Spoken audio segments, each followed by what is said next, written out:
Hey guys, what's up? MadSeason here, back with another video for you. With the latest PTR build, flying was finally added to the game. Everything is kind of bare bones right now. To unlock it, normally you have to complete the Broken Isles Pathfinder Parts 1 and 2 achievements. But for this PTR build, you just have to talk to a temporary NPC to instantly get them, and they don't show any specific information on how to normally complete Part 2 yet.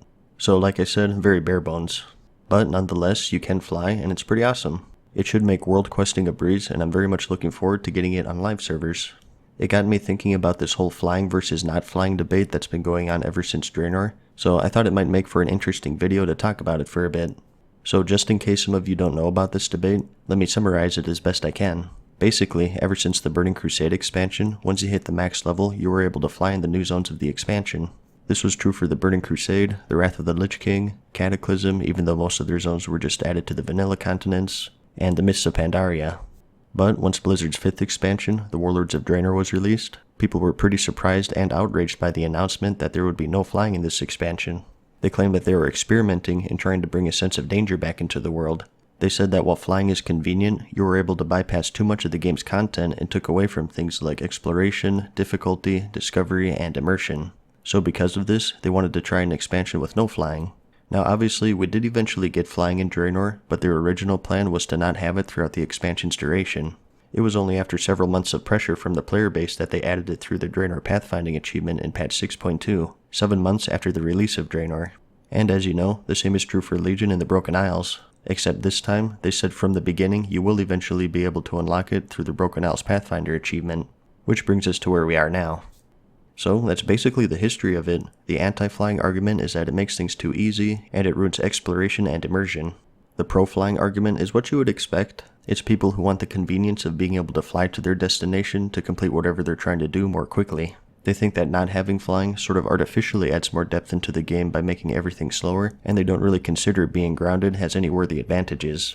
So naturally, you can imagine the debates on the forums and whatnot. It's something that's been very heavily argued for years now, way back when Draenor was released, like thousands and thousands of threads.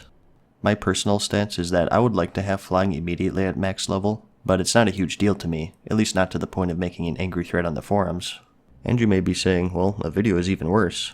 Well, you got me there I guess, but I just thought it would be fun to talk about. Regardless though, let me explain where I'm coming from for my pro-flying side. And remember, this is just all my opinion. Everyone has one, and I'm not saying yours is wrong if you disagree with me. I think that their argument for added difficulty, exploration, and immersion by not having flying doesn't hold a lot of water. So let's break it down one by one, starting with the difficulty. Now when they say difficulty here, I'm assuming they mean vanilla WoW since it was the only state of the game where you couldn't fly. I think this one is probably the weakest out of the 3 main reasons. Something we can all agree on, I'm sure, is that the game's outdoor gameplay difficulty has decreased over time since vanilla. It's undeniable. The mobs are easier, you basically have no group quests, and the ones that do exist are usually soloable if you know your class well. Things were more difficult back then because the mobs were tougher. Even if you do get caught by mobs in Legion, you very rarely have any difficulty with them. If they're normal mobs, it's as simple as taking all of 5 seconds to kill them, the same with most elites except it's 20 seconds, and for the rare occurrence where you are in trouble, every class has some sort of sprint or escape mechanic now that it's kind of hard to get yourself killed in the world. Heck, I've died more from misjudging a height of a jump than from enemies this expansion. The pro-flying side's argument is getting to your destination slower is annoying and not difficult, and getting dazed off of your mount is annoying and not difficult. It seems like they want to recapture the difficulty aspect of the game, but they're doing it in a restrictive and counterproductive way. If they want to make the game more difficult, I think they should bring more group quests and things of that nature. Add stuff in to bring more depth to the game, don't take stuff away. The other 2 points are you get a better sense of exploration and immersion. Well, my argument against this is very similar to the difficulty. I think that it's not tied to us being able to fly or not. The perfect example is the Kasumath the Hungering secret this expansion. For those of you who don't know, basically there are a bunch of orbs hidden in super hard to find caves spread throughout the Broken Isles. And if you clicked them in order, you would summon a world boss named Kasumath the Hungering on your server. And if you click on all of the orbs yourself, you get this awesome underwater squid mount. I think this is a great bit of mystery and exploration added to the game, and it's what explorers want. Finding these secret caves and tracking down the mysteries of the world, and in my opinion, flying has no bearing on it. Even still though, you can still have exploration from flying, just put secrets high up into mountains and such. Like this one in Suramar for example. I'm not sure if you're able to get here without flying or not, but it was one of the first things I checked out when I unlocked flying in the PTR. The only thing that it takes away from really is trying to figure out how to get to a quest area like the elite NPC Randrel in Suramar for example. And once again, I think you can make the argument that it's more annoying rather than fun and immersive to find one random staircase that leads to them.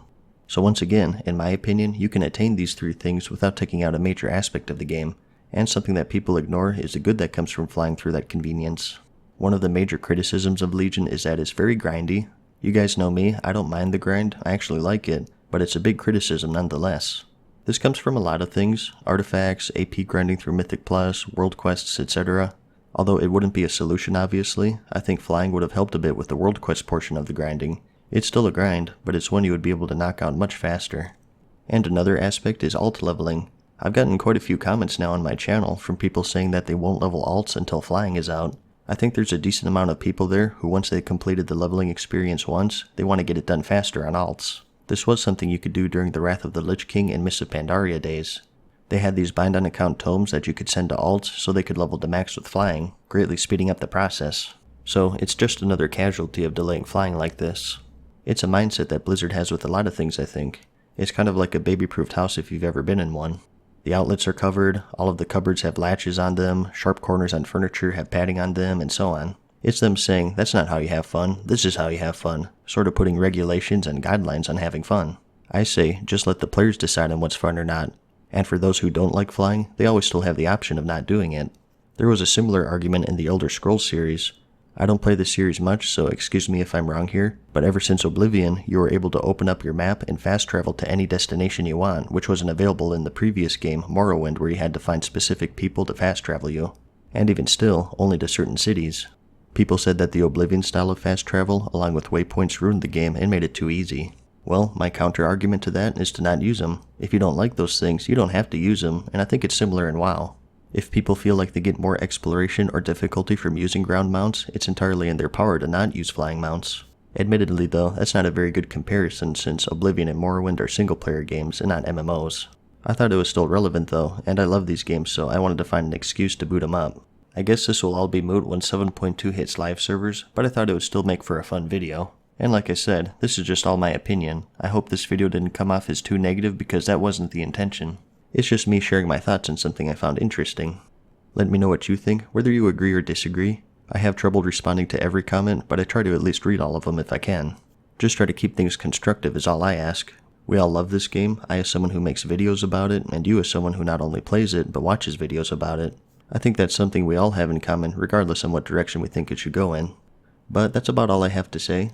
I hope you found the video helpful or entertaining. Like it if you liked it, and thanks for watching guys. Peace.